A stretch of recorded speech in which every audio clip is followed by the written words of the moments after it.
And how about we are worth it? Yeah. I mean, it's not about giving up. It's about giving in to truth. That all of us are made perfect, whole, and complete. And there is no opposite. There is nothing to oppose when we know who we are. And sometimes that takes knowing who the person sitting next to you is to be a reflection, a reminder of that beautiful little mirror that we walk around with that shows up as other people. And it's us to remind us that we're not going to give up. If anything, we're giving in to the upward movement of our souls. We show up, for example, right here today at Unity of Chattanooga. We show up because we're here. Oh, thank you. I mean, how perfect. Thank you, Joan. Really, I've got to tell you guys something, and you're going to understand this right now. There is no separation. There is no separation. I meet people everywhere, and I forget where I am. And I'm like, wherever I go, there I am, right? I show up, and it's like, whatever, it's all the same. So thank you for that, though. Yes, and, right? Both, this and that, all of it. It's all good. Psalm chapter 51, verse 12. I love this beautiful invitation. Create in me a clean heart. Create in me a clean heart so that today, this moment, the only one that exists that's worth anything.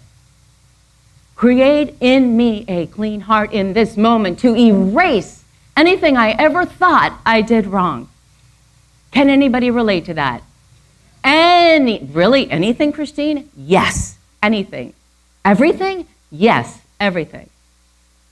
In the allness, there is only good.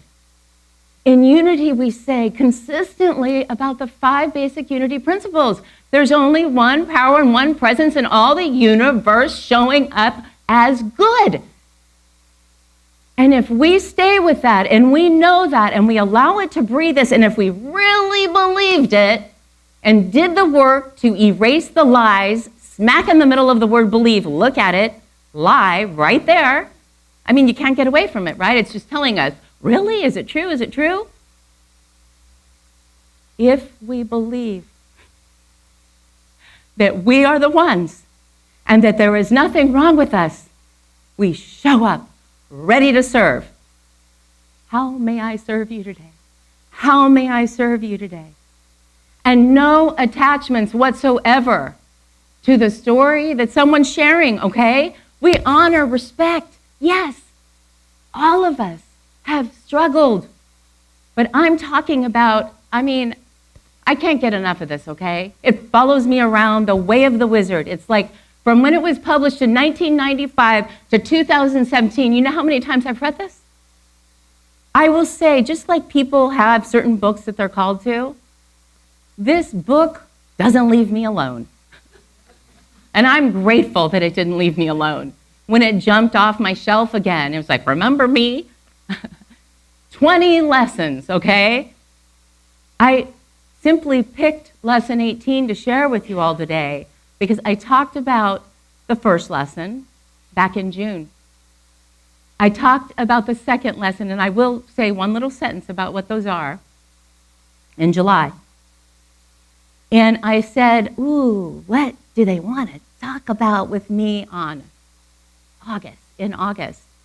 And I heard to look at lesson 18. And it is all about will. Yes, you will, right there. It is all about will. And I'm like, ooh, how fun is that, you see? How fun is that to unhook from any ideas of what it means to turn our will over. How many of us have resisted? No, don't make me. And we struggle, and we're in strife, and we're in pain, and we're in againstness and conflict, and all this stuff swirling around in our consciousness.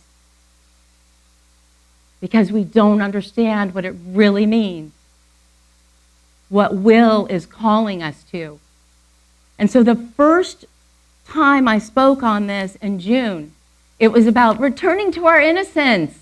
I mean, hello, we say that we're born in pure innocence. In Unity, we talk about it as the origin of a blessing. We are an original blessing, born in the origin of a blessing, from a blessing. And then we go to sleep. And then we wake up, and then we go to sleep, and then we wake up, and then we go to sleep, and it's a process. And then in lesson 2, I talked about how this was one of my favorite things, because I love food. And it's like, get this. The whole banquet is in the first mouthful. The whole banquet is in the first bite. What are we waiting for? Oh, maybe the next one will be good. It's like, no. The whole banquet is in the first bite. Just like we say in Unity about the one power and one presence in all the universe, you see, it's okay that we have 5. Because sometimes we forget that we are the one power and one presence in all the universe and that it's good. And we moved into this dualistic mindset, this separation from God, this separation from allness, making ourselves less than, thinking that we're not okay, that we'll never be okay, that we'll never be enough. I mean, that has been grilled into us somehow. But I'm saying, if we're hearing the invitation, we can get free. We can get free right now and walk out of those doors and never struggle again. That is possible. Do you actually believe that's possible? Just show of hands. Do you believe it's possible? And so, to the ones who already believe it's possible, here's your charge. To stay open and share in your way, not by pushing it on someone, not by feeding someone your truth, by inviting them, by you being the living, loving truth, living proof of living truth. You don't need to talk about it. You need to be it. We are being called to live truth, not a theory. It's something to be. Something to be. So when Deepak Chopra created this, it was because when he was a kid, he loved magic and wizards and wizardry and all kinds of good stuff like that. Because he saw the power in it. He said, this is not some fancy little thing to sit on a shelf and kids play with, and then you grow up and get on with the real world. A wizard knows that the real world is what we're creating. When someone says, come on down out of the clouds and get back onto the ground here and get yourself into reality. If I don't like someone's reality, I say no thank you. I mean, thank you for sharing, my interesting perspective to the person, and get on with it. It's just one option. It's only one option that someone's offering to me.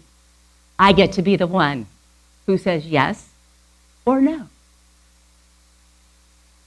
But if I let someone else's idea of reality tweak mine, and it's not in alignment with my truth, I will tell you something.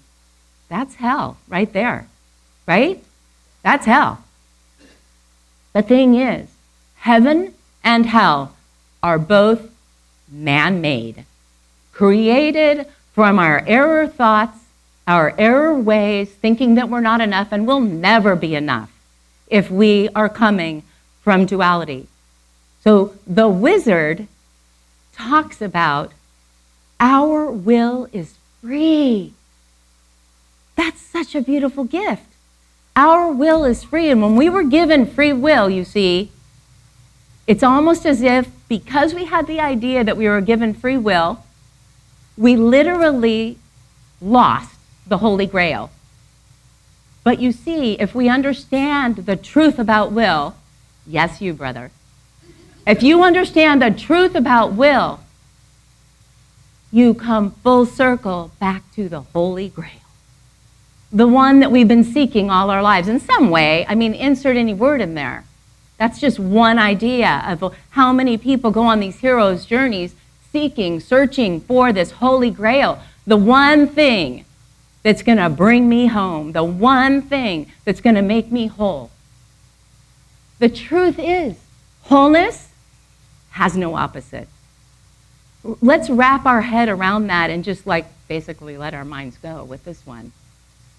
Because wholeness has no opposite. Think about it for a second.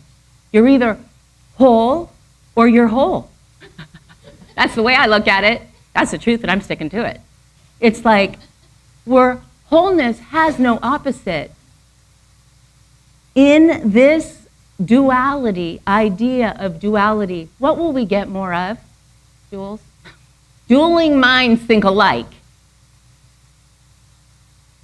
In truth, at the center of everything is everything. So what is not included in everything?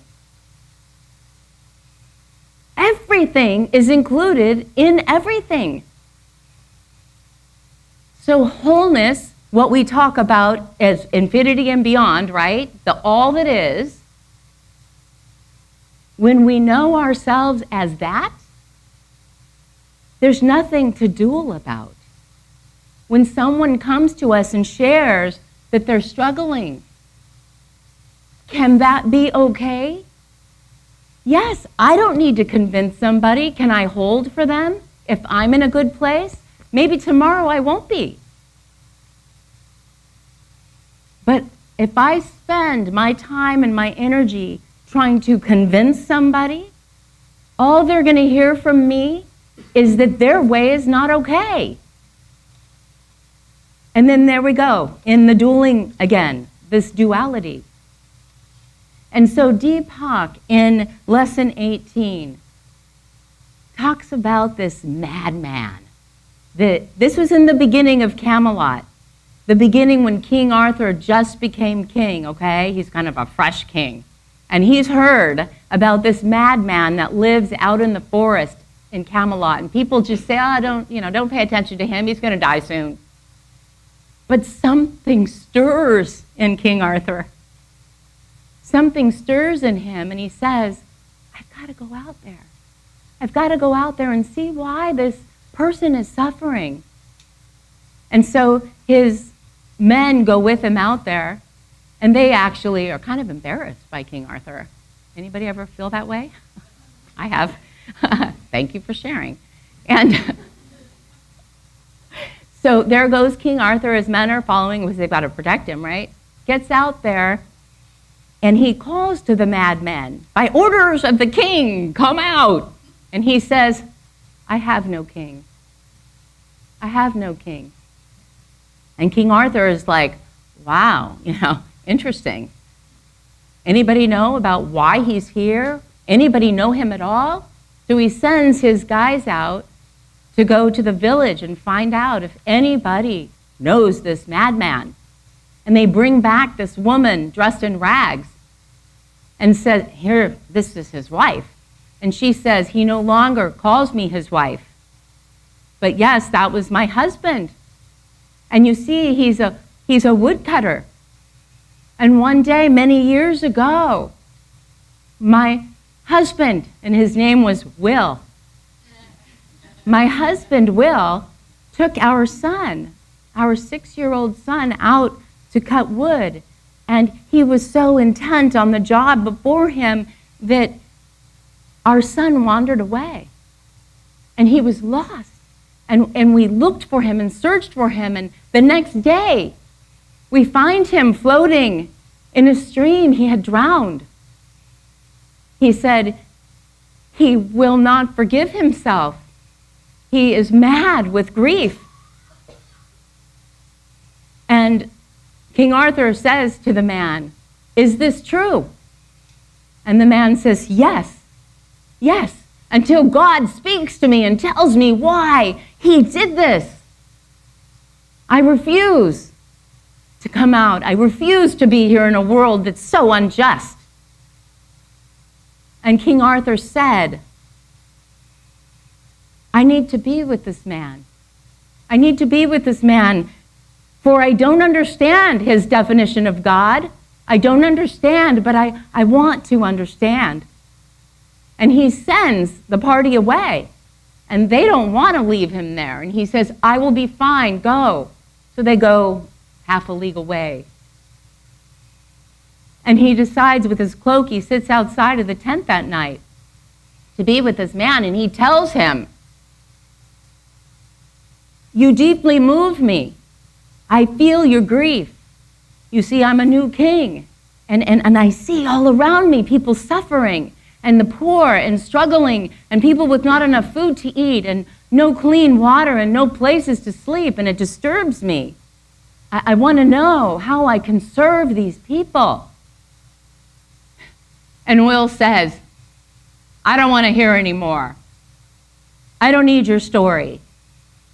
Like I said, all I care about is the word, waiting for God to come to me himself and tell me why he has done this.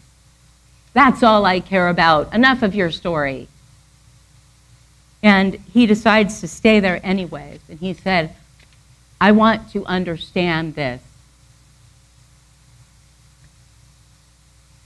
And Arthur says, you see, I had a master named Merlin, and he told me that there is only one solution to evil, which is not to struggle against it, but to realize that evil does not exist.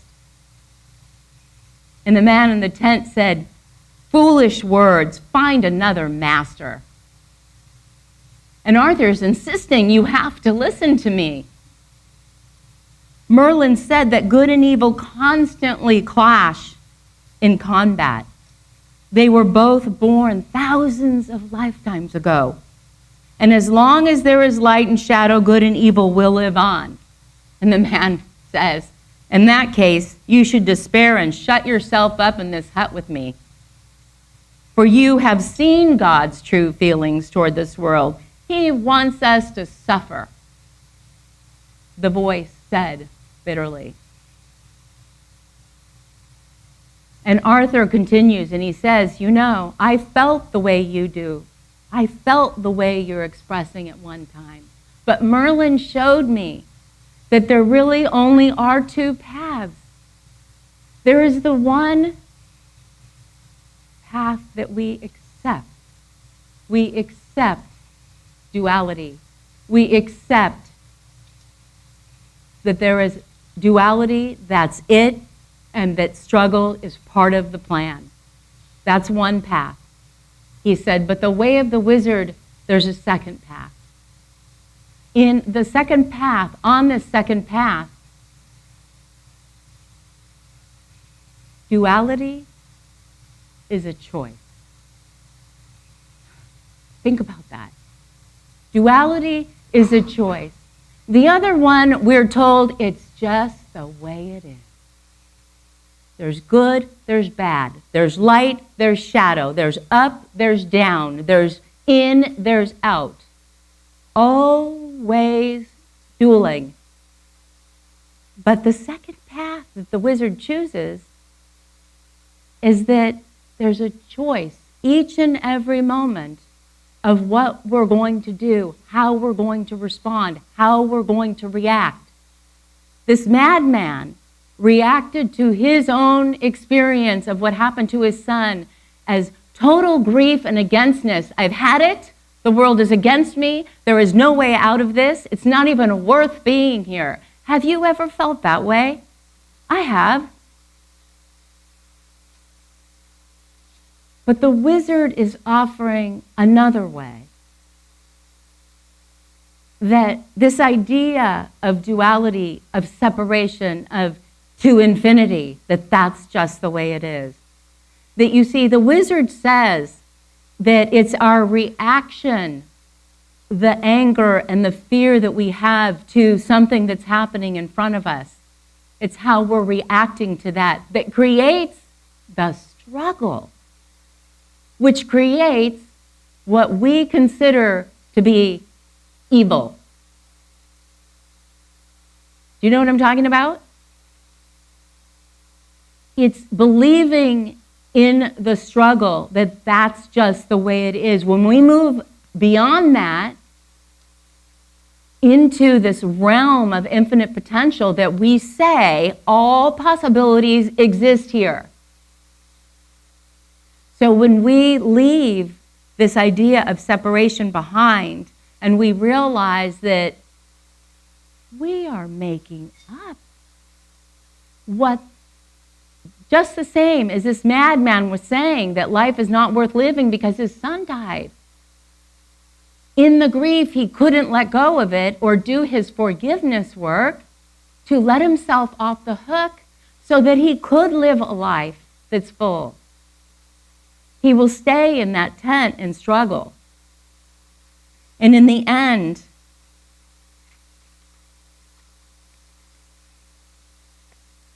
Arthur says to this man, to renounce duality, to refuse both heaven and hell, beyond the play of opposites, Merlin said. He's telling this man what Merlin, his master teacher, told him.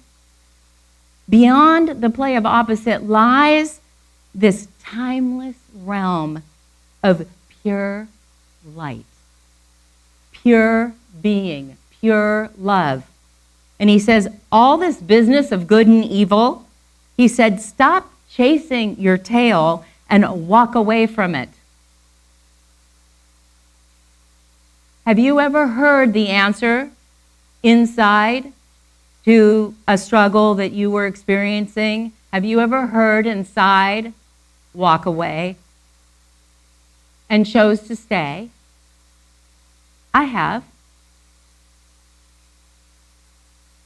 But most often that happens because we really didn't believe that there was another option, that there was something out beyond in the field that Rumi talks about, right? Out beyond the idea of wrong and right. Let's meet in that field and lay down in the tall grass and talk about life from that place. And so Arthur is saying to this man,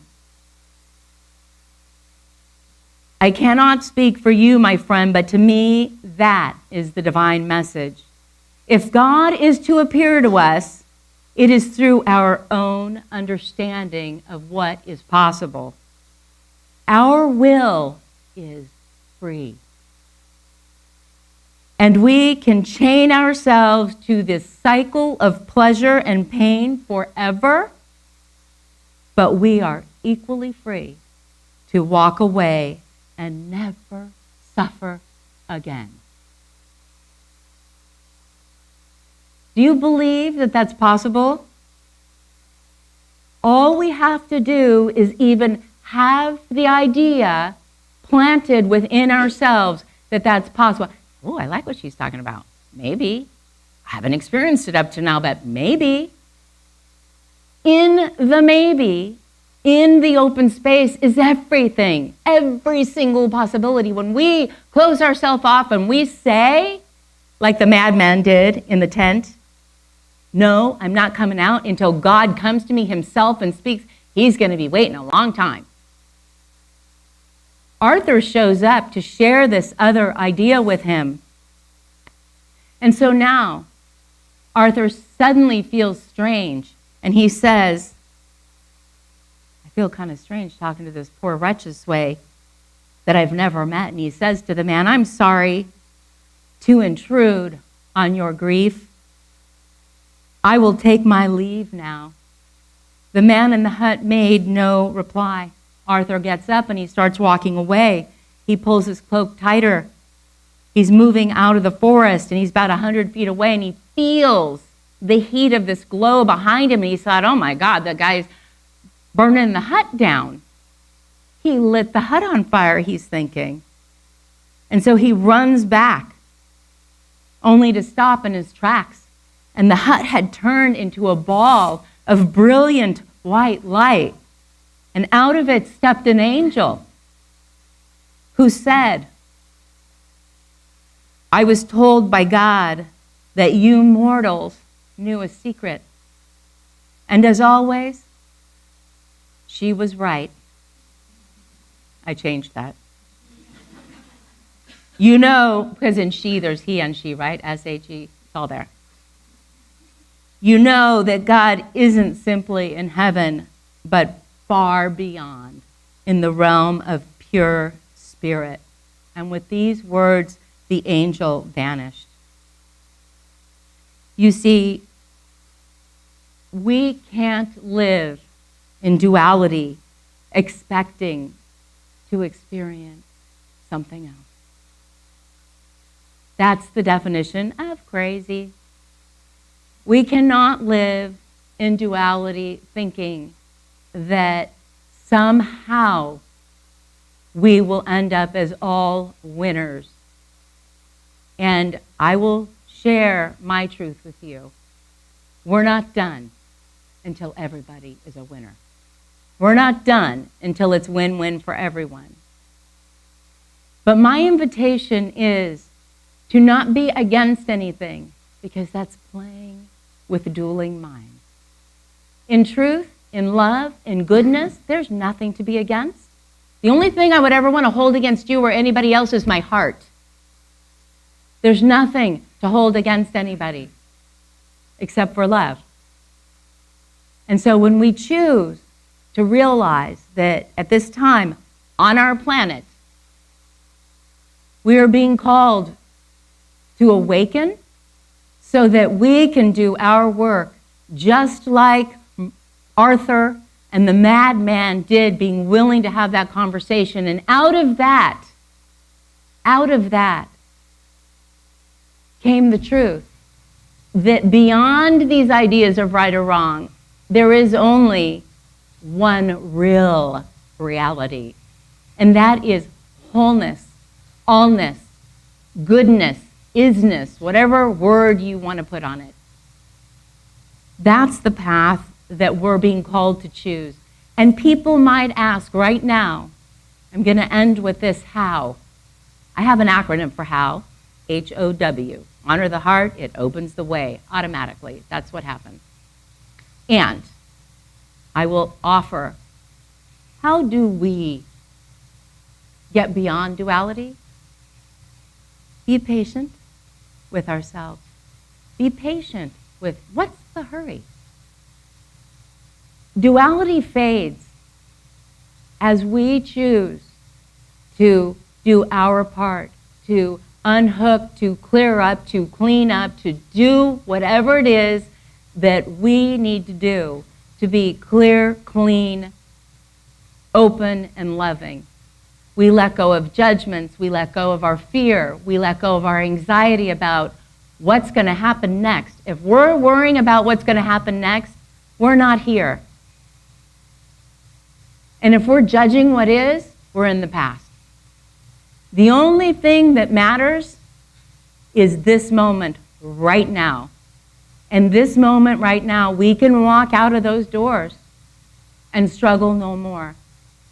But don't judge yourself if you find yourself struggling. Take a breath. I'm so grateful that I am aware in this moment that I was judging myself or you or this life or this world or the way it's been or anything. There you have it in that moment, to be aware, to be patient with ourselves and one another, and to do our part to live beyond what we have known, to go beyond what we have known. And, some call that Twilight Zone, right? But it is our will, free will, true will. In the 12 powers, isn't this the last Sunday of August? And did you guys look at the 12 powers for August, its will? The 12 powers in unity, something else you'll probably teach classes here about that, but in August, the month of August is will. So we're at the end of that. And the cool thing about will is, when I know the difference between willingness and willfulness, Am I willing to know something different? Am I willing to take the next step? Am I willing to open myself up and know something new? Am I willing to let my neighbor off the hook? Am I willing to do my forgiveness work? To me, will is the great permission giver of life, and it puts all the other 11 powers into action. Because without turning our will over to that of what I look at as our higher self, because there's nothing outside of us. I'm not talking about God outside on a throne. I'm talking about the truth of who we are. Are we willing? Are we willing to realize that this gift we have been given of free will is given to us to actually be used to free us? Does that sound good to anybody? Want more of that? Namaste.